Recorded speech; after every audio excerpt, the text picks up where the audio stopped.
It's Yeah. not going to be easy, but when you work with like minded, mission driven, passionate individuals who are able to work with visionary leadership, who wake up every day and model the way for the way the college should be, it's No. not going to be easy. But when you are in the game with like minded individuals who are committed to success and committed to putting students first, and that makes the work that isn't easy all worth it.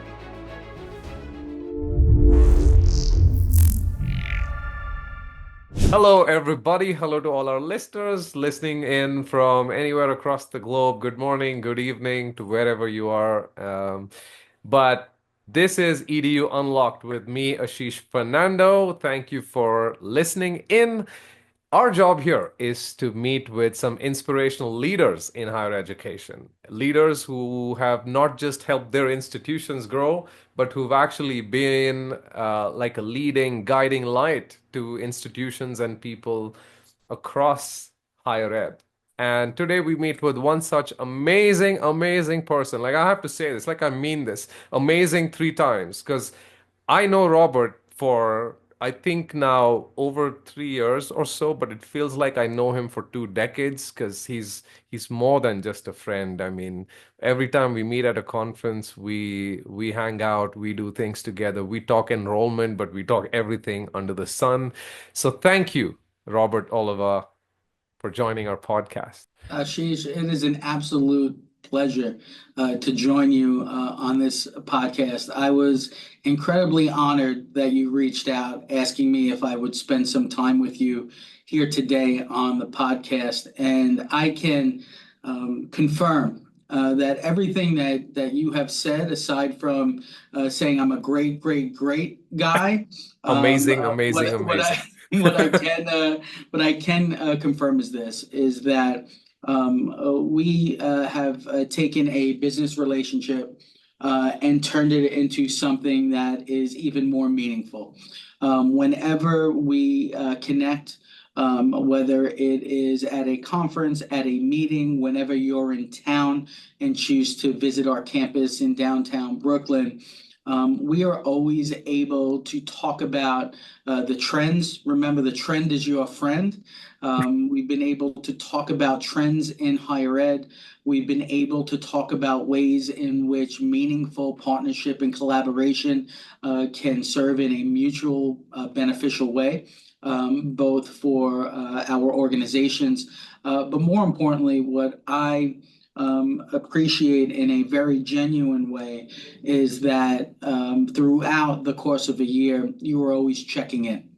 You're always checking in to seeing how I am doing personally and how I am doing professionally. And I'm very thankful for that and looking forward to today's conversation. And I think, you've already set it up for the conversation that it's more about the relationship, especially in higher ed, in enrollment.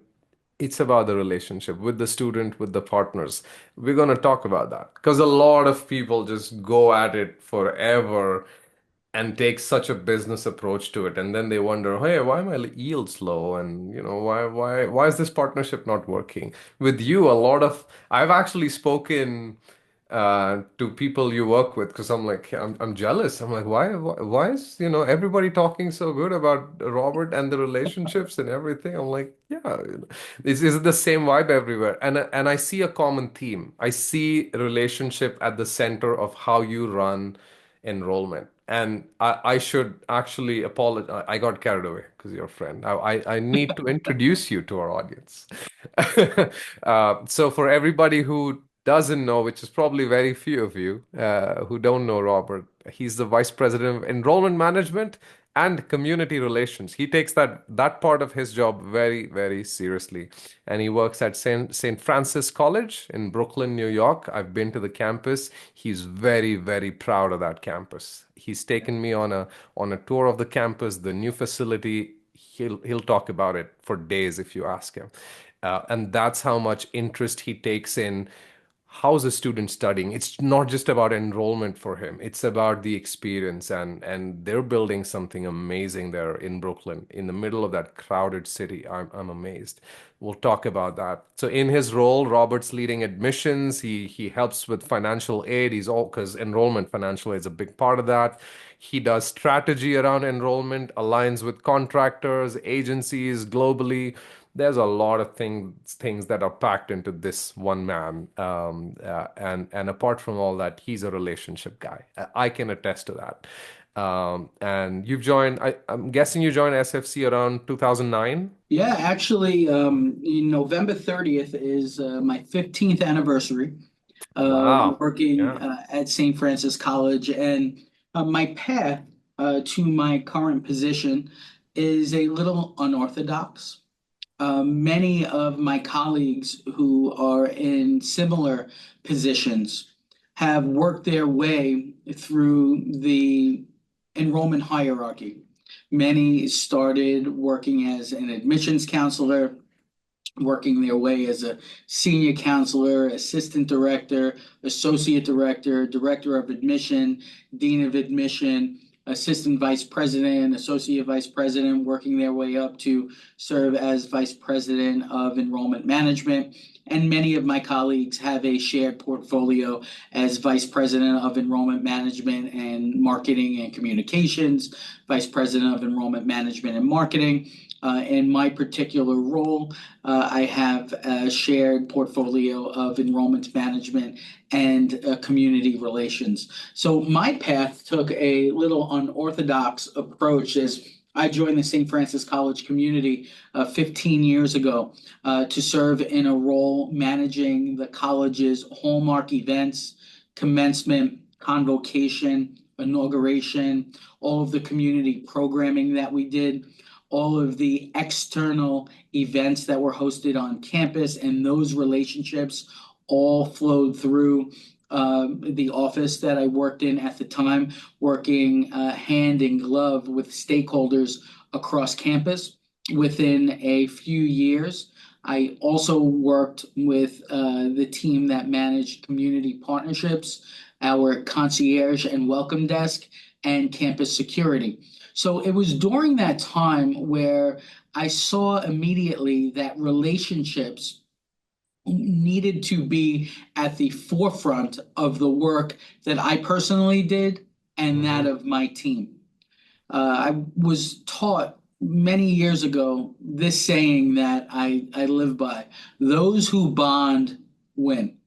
Those who bond and build and develop relationships, both internally within an organization and externally outside an organization, more often than not position themselves for success. And it's those relationships that allow simply the job to get done. And we know Hmm. we work in a world that tends to be messy. We work in a world where things tend to happen at the last minute. We work in a world where nothing tends to go perfectly all of the time. We strive for that and we strive for excellence, but we know that things often get in the way of that.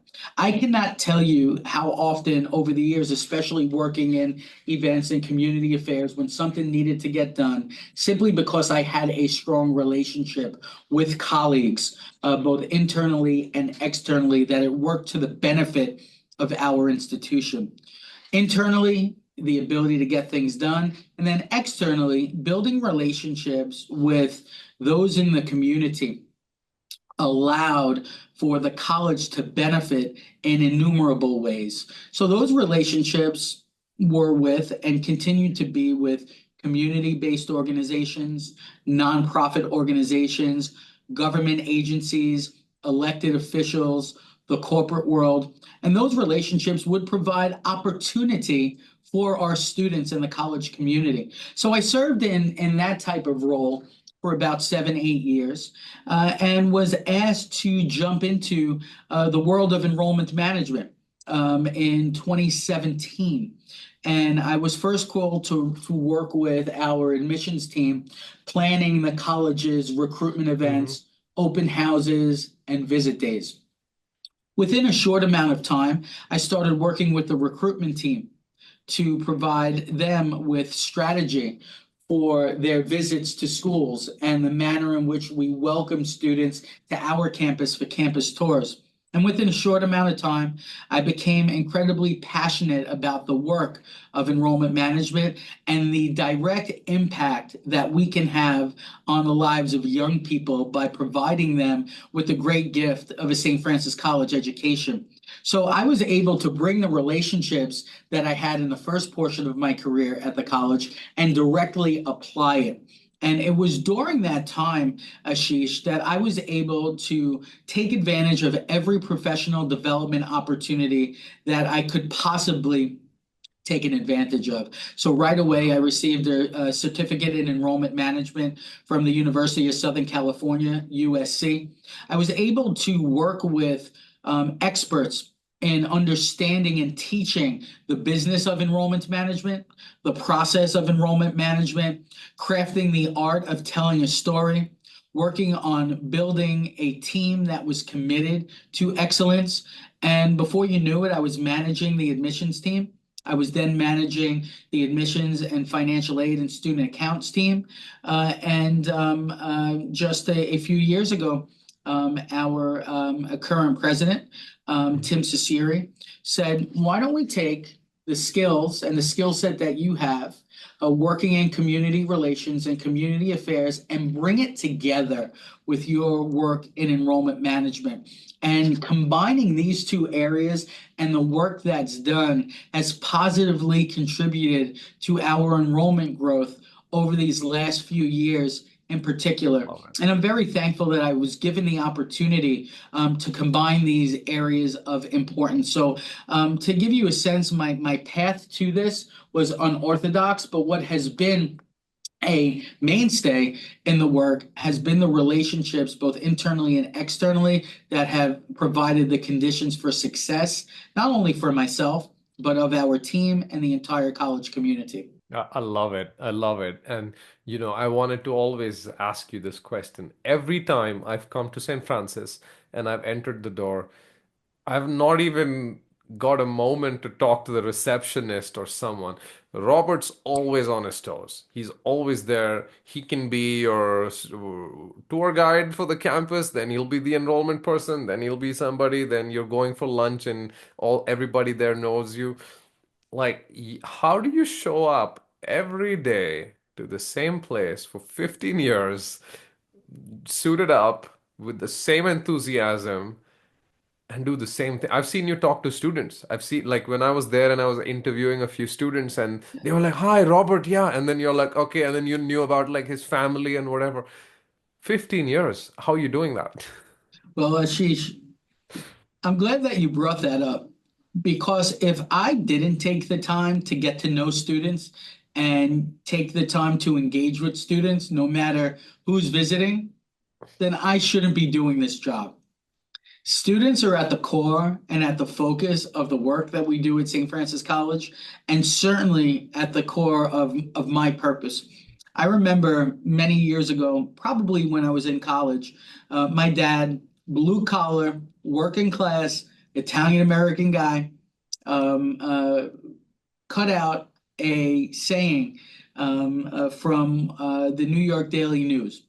Hmm. And it was a quote that he thought I would appreciate. And I printed the newspaper article and I took a piece of cardboard and taped it to put it in my wallet and make sure that the newspaper article didn't rip. And I don't know who said this, but I'd like to share this quote with you. Sure. It said, 100 years from now, it doesn't matter the car I drove, the size of the house I lived in, or the amount of money I made. The most important thing is that I was important in the life of a child. And I held that very close to me over the years. And I started to think about my purpose and I started to think about my Hmm. why I get up out of bed in the morning. And I have worked in secondary education and higher education for over 20 years. Education is something I am incredibly passionate about. And the impact that I know each day, traveling from New Jersey, 3 hours later, walking through the doors of St. Francis College, I didn't know you walking lived through that those far. doors, knowing that the work that I do and the impact that I can have on young people in particular by providing them St. Francis College education, that's what lifts me up. That's what inspires me. And that's how I model the way Hmm. for others. Yeah. And I think that's part of my job. Not only is it to increase our enrollments and build strong relationships with the community, Hmm. I think that a part of my job is to model the way for others so they can be their best self. I often think about Simon Sinek, I'm who sorry. wrote the book Start With Why, Leaders Eat Last, The Infinite Game. And in his book, Start With Why, Simon Sinek makes a bold statement. People don't buy what people do, people buy why they do it. And that Mm. resonated very strongly with me. And one of Simon's optimists, Kristen Hadid, an entrepreneur from Florida who runs an incredible company called Student Made, um, she shared the story of Simon Sinek with me. She encouraged me to read his books and watch his TED Talks. And she helped me find my personal why. And my personal why is simple. I inspire others to inspire others. Just think about that for a minute. That's how I'm able to bring the energy. That's how I'm able to bring the passion. That's why I'm able to do why I do what I do on a daily basis. If you put it in the terms of Simon Sinek's golden circle, with the why being at the center, the how around that, and the what around that. Hmm. And I think, Ashish, it's important to know that everything that I do starts with my why and my purpose. Yeah. And that is something that I take very seriously. So that's how I'm able to do it each and every day. It's that purpose, it's that why. It's why I get up out of bed in the morning with a smile on my face. And I'll share this with you. I have felt walking through the doors of St. Francis College the same way I have felt for 24 years. Every time I walk through the doors, I feel the same exact way. Ready to tackle the day, ready for the excitement that comes with that, ready to roll up my sleeves and work hard for our students. That's amazing. That's amazing. Well, 24 years you say because you also got your bachelor's degree I in did. political science from there. Yeah. I Yeah. did. I studied political science. I learned when I was a student, Aristotle once said, man by nature is a political animal, and you can't remove politics Yeah. from from anything. So I studied political science, and later on, I went and I received a master's degree in public administration, an MPA from the City University of New York at Baruch College, and received an incredible education where I was educated by real practitioners in the world of public and international affairs. And I was able to take that passion for political science and translate it to a degree that I'm able to use each and every day. I like that you start your day with a why. So why is it that people in Brooklyn think that their pizza is the best? All right. So this is a controversial topic to people who may not be from Brooklyn, but I'll tell you, I've been, as you can tell, to many pizzerias over Oh, my you every my time I come there, existence. you either take me to a pizzeria, and if you cannot make it, you make sure one of your people take me to a Yes. pizzeria. So you know that to be true. So this is what I'll say. A lot of people say it's the water. A lot of people say it's the experience. A lot of people say it's the ingredients. I say it that people who make pizza in Brooklyn do it with love. And as Biggie Smalls said Mhm. many years ago, we spread love the Brooklyn way. And very unique.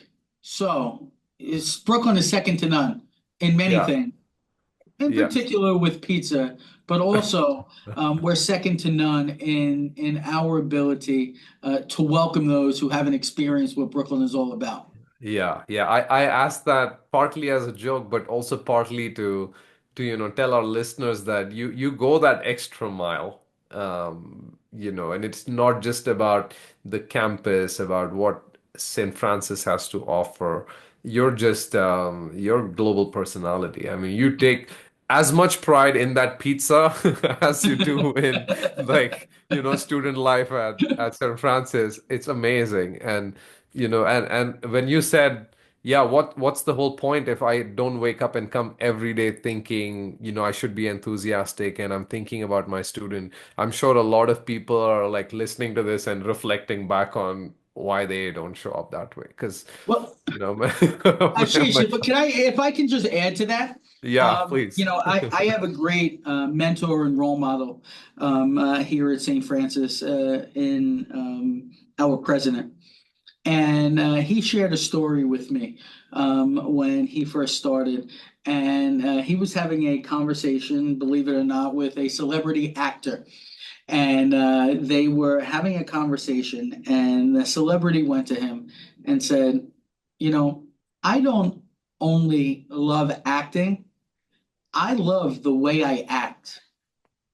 And, and, you know, that in itself certainly translated to our president, who loves the way he does his job. He doesn't only love his job, he loves the way in which he does it. And that is certainly translated to me. And it's something that doesn't fall short on me.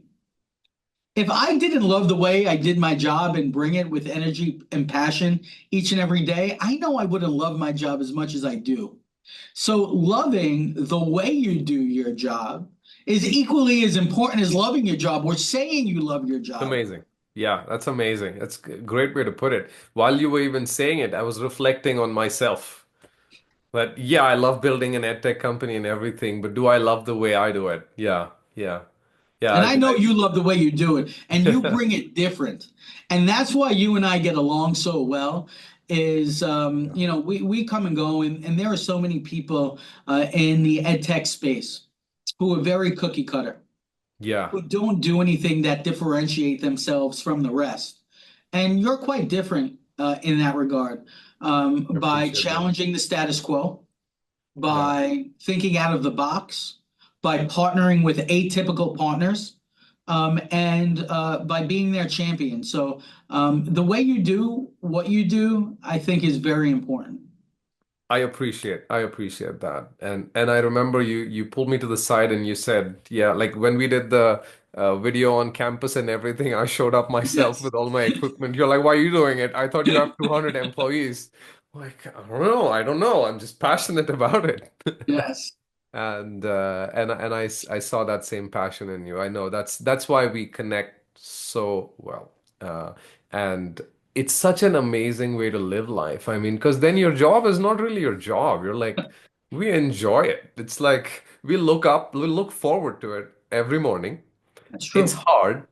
It's hard. I mean, you guys have really grown in the last 2, 3 years, but it's been a hard path. That that's without question, and I'm glad that you brought up the path, and I continue to bring our president up because President Sisiri understands that concept. One of the first things that he did was put our mission statement on the wall at the entrance when you come into our fifth floor at our brand new award-winning Yeah. state-of-the-art campus. And it's our mission statement. And we'll be in meetings with leadership and with members of the community all the time. And he says, You see that mission that's on the fifth floor? We don't have to finish it by saying, and it's going to be easy, because it's not going to be easy. If it was going to be easy, we would have put it at the center of the mission. It's Yeah. not going to be easy, but when you work with like-minded, mission-driven, passionate individuals who were able to work with visionary leadership, who wake up every day and model the way for the way the college should be by putting forth an expectation for excellence each and every day. That's not easy by any means, Ashish. It's No, not going to be easy, but when you are in the game with like-minded individuals who are committed to success and committed to putting students first, hmm then that then that makes the work, the hard work, the work that isn't easy, all worth it. I love it. I love it. So that leads to an important question is management style. So behind all this, happy, good-looking Robert, to get work done, especially get hard work done, it requires some level of, I would say, like soft aggression or just going hard on problems, pushing the team to go beyond the limits. How do you balance that? Because I've met some of your team members and they also take it with a smile. But I know that behind the meeting room, you can get pretty hard about numbers and growth and all of that. Uh, and I always have these conversations with people in my office. I'm like, man, I'm actually a very emotional leader. Like, I love to go outside, have fun. I want to make this like a family. But in the meeting room, you might see a different side of me, right? And I'm trying to balance that. It's hard. What do you do? So I'm glad that you brought that up, Ashish, because it's not easy. Um, at any moment in time, you have to be able to turn your game face on. Mm-hmm. So there could be a moment when you are meeting with students and advising them and counseling them and encouraging them to attend or study a particular academic program or share with them a career pathway. And the next minute, you have to close the door and have a very serious conversation, holding members of the team accountable and holding their feet to the fire essentially for why we are moving in one direction or another, and ultimately holding them accountable. Yeah. So, the best advice that I would give is in order to be successful, you don't have to change who you are and you don't have to change the way you manage. That's not what I'm saying. But what I'm saying is you have to be consistent. And being consistent is critically important because it's part of the trust that you build with your team. So I am a proponent that when things are going well and you reach goals and you hit a milestone, you celebrate that with the same energy and passion that you would if you needed to solve a problem. Not just Mm-hmm. point out a problem, but solve a problem. Identifying that problem and communicating it. And leaders are meant to make difficult decisions, Ashish. My Yeah. job is not to be the best friend of the person sitting to my left or my right. My job is to create and provide the conditions for success for the person sitting to my left and to my right. And it's critically important that I take that more serious than how a person may think or feel about me after a difficult conversation.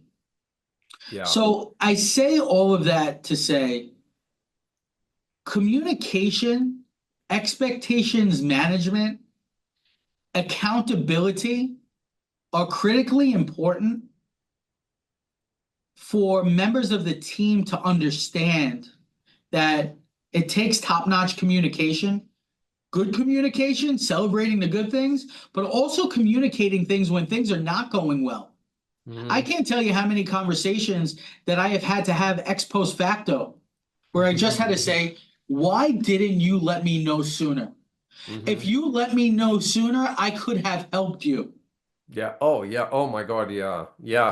Yeah. Those You are said it. those are difficult conversations, and those are hard conversations to Those have. are hard conversations. Or if a member of the team is not hitting their agreed upon goals, having those conversations and being very direct and having Yes. those albeit courageous conversations that Yes. people talk about.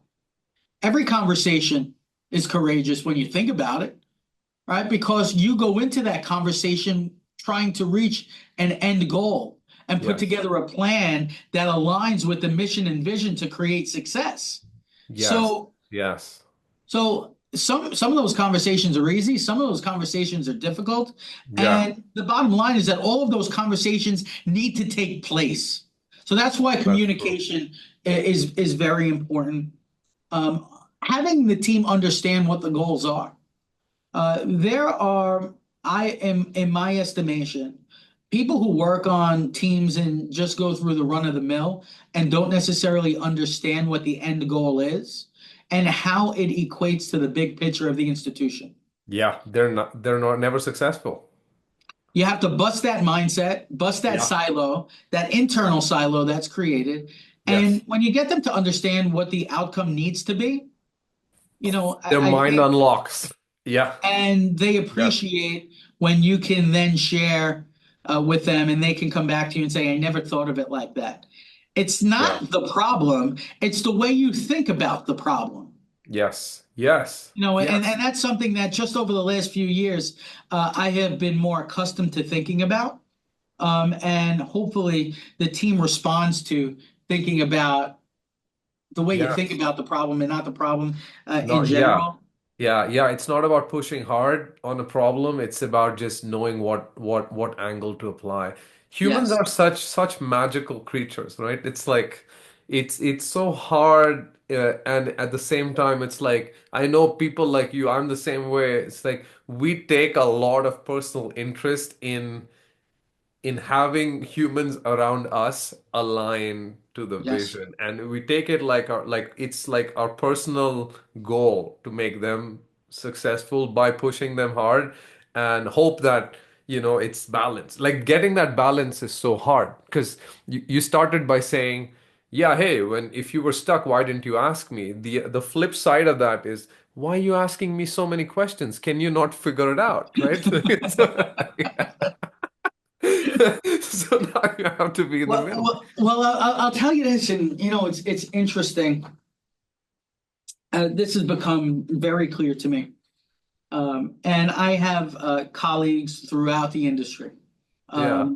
especially in the state of New York. I'm privileged to serve as the vice president-elect for finance for the New York State Admissions Association, Right. and I have a board seat on the Study New York Consortium for International Education. So I listen very often to what my colleagues are doing, and how they are dealing with the similar issues that we all deal with in Yeah. higher ed. But one of the things I have observed is this. There are many institutions or many practitioners in higher ed that simply stay in their lane. Hmm. They choose a career in admissions or enrollment. They choose a career in student financial services or financial aid. They choose a career in advancement and fundraising. They choose a career in advisement and student success. Without fully understanding or being mentored or pushed in a direction to understand and have expertise in areas outside of their initial area of expertise. And Hmm. I think higher ed has created that siloed environment where if somebody works in one area and they don't share the knowledge that they have developed and learned over the years with others, it gives them job security. Yeah.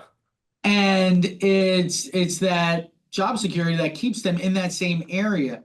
Yeah. But if they had a mentor or they had someone who made a recommendation for them to learn in a different area or learn the business process or the procedures and how they impact other areas, or if they were knowledgeable how they can identify issues or problems before they happen, then higher ed would and schools in across institutions and across the higher ed landscape would be more successful. You But said it. higher ed has created a very one-track mind. And just look at me as an example. I worked in fundraising and alumni affairs at the high school that I worked at. And I transitioned to work in community affairs, special events, campus security, community partnerships. And I then took another leap to help transform my career by learning enrollment, student financial services, financial aid, student accounts, by working across units on campus, building those relationships, and having a strong working knowledge of the way that the institution operates. That's how I can bring that knowledge to the leadership table as a member of the college's cabinet. Yeah. Yeah. I think that if people joined the college community and understood all of the elements of the business, colleges would be more successful. You would Yeah. create a more talented workforce. You can upskill and have people work across units. Colleges would maximize the potential of their talent. And personally, the employee would benefit for professional growth. Yeah. Yeah. You, And you I said it. think, and I think that that has been lacking. And I think here at St. Francis College, thanks to leadership, we are cracking that code Yeah. and creating an environment where your career is not an admissions counselor throughout. Your career is as a higher ed practitioner who understands that students, while they are students and at the core of everything, are also consumers. They are Yes. consuming education, and Yes. you owe it to them to Yeah. provide top-notch customer service to that consumer. And if you take that approach, the higher education landscape would be much different. You said it. Like you guys run like a startup, right? Like that you don't like when you look at higher ed in general, if you call a student a consumer or customer, people at the table will get offended. Very offended, but I say that very respectfully. And Yes, and you because know, we our serve them. We serve so them. so we serve them. And just think about this. Our president, I refer to him. He came in after 37 years in corporate America, Yeah. working at the world's largest advertising PR communications company. Yeah. And when he came in, Ashish, he had no higher ed background. Hmm. He came in and he saw that there are nothing but parallels between corporate America and higher education. It's Yeah. that higher education has not necessarily adapted as quickly to Yeah. understanding the consumer as other industries have. And Yeah. that's why you see a lot of colleges, unfortunately, not being successful. You're right. You're right. Because they're not adapting. They're not thinking of, in a way, like it's even, I mean, calling a student a consumer is one thing. Sometimes I say, if you have to think of the institution as a business, and that, like, people just like, what do you mean? This is not business, right? But yeah, but in order to understand your customer, the student, in order to understand how you have to operate, for a moment, you have to think of this as a business. You are in the business of providing education that will lead Yes. to careers, Yes. that will lead to success. Bingo. That's at the core. That is Yeah. our value proposition to students and parents alike. Yeah. You come to St. Francis College, or you go to college in general. You come to St. Francis College, you study an academic program that prepares you for a career because it's about making a living, isn't it? But I'll tell Right. you this, and this is what we share with our students and parents all the time. We want our students finishing this sentence with a noun.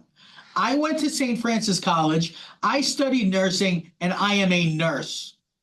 I went to St. Francis College. I studied accounting and I am an accountant. I went to St. Francis Hmm. College. I studied computer science and I am an AI expert. I went to St. Francis College. I studied psychology and I am a mental health counselor. That noun is the career. It's Yeah. about making a living, and we prepare students to live successful careers, but at the same time, because of our faith background, and now you got me going. Now you got me Yeah. fired I up. I see that. You're all fired up. Equally is important. Yeah. It's about making a life. And how do you make Yes. a life? By serving others, making a difference in the lives of others. And that is a core Franciscan value that Yeah. you can relate to your career because our students leave to go serve the communities that they came from. Our education students are going back to the communities that they grew up in, and they teach those communities. Our healthcare professionals go back to the communities that they come from and have a positive health impact on their lives. It's career, but it's also a values driven environment where they can maximize the impact that they have on society. I love it. So usually, I like to end with a question. I'm trying to make a video reel of all the people I've done podcasts with, and I ask them the same question, and I want to make a video reel. You've already answered that question, but I'm going to ask that question and then plug that in because, man, you were fired up when you said It it. doesn't take much to fire me up, but here's the thing, and I'll let you ask that question in a second. Here's where it's important to work with people who see you do what you do. Yeah.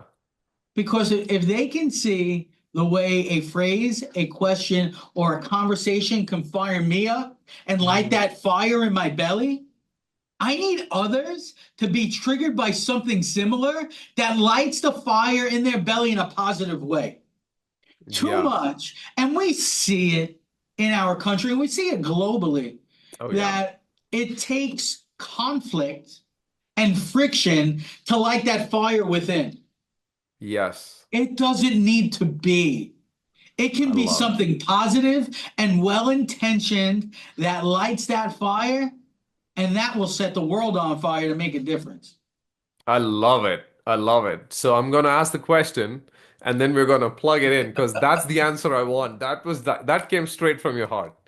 And the question is why St. Francis College and not the hundreds of other colleges and universities that are out there? Why just you? But you've already answered it. And it was so well done. Well, listen, I answered the question, but I can add to it. Please. And one of the activities that we did when we were finding our why and our purpose Mhm, individually was finding the why of St. Francis College. mhm. So I'd like to share that with you because I Please. think it rolls everything into one. Because at St. Francis College, we provide a learning environment where everyone belongs so that everyone in our community has the opportunity to dream big, to serve their communities, and achieve greatness.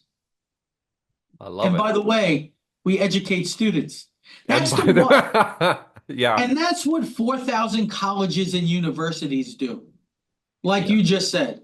But what differentiates us is our ability to offer a personalized education to students from around the world. We offer that personalized education that prepares students for careers, that prepares students to leave here better people than they were, so they can be the difference makers the world needs. We do it by providing a reasonably priced, affordable education right here so families don't have to worry about the cost. We do it in this brand new, state of the art, custom built, award winning campus that puts students at the forefront of everything that we do so we can provide our students with a lifetime of career success. And that is something we are very proud of. That's what differentiates St. Francis College. And I'll tell you right now, Ashish, we have been very humble about the work that has been done here. 165 years ago, two Irish Franciscan brothers, Brother John and Brother Vincent, came from County Galway to educate the new immigrants to the United States, who were Irish and Italian immigrants. Today, we educate the new immigrant population. We educate all. We love all. We serve all. You think about St. Francis of Assisi, he was committed to diversity, equity, and inclusion Hmm. 800 years before that became a buzz in this country. That is true. We live it each and That is every true. day. When it Yeah. comes to everything going on in the world, we identify with peace because that is a core Franciscan value. That is a When good. there are Yep. things happening at other colleges and universities that create a polarizing environment, What do we look to? We look to our Franciscan values.